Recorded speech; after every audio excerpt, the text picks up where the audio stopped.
მოგესალმებით სულ ჩანალის გულო მაყურებლებო.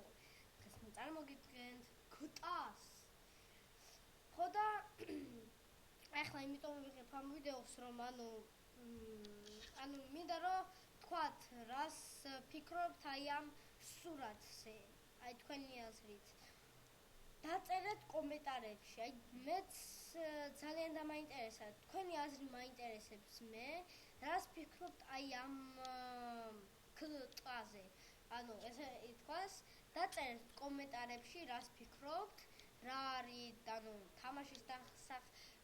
თამაშის ხასიათი იქნება, ანუ თამაშის დახასიათება იქნება, რაღაცა იქნება, რაც მოგაგონდებათ აი ამ ფოტოზე, დაწერეთ აქ. დიდი მადლობა ყურადღებისთვის. ნახვამდის მომავალ შეხვედრაზე.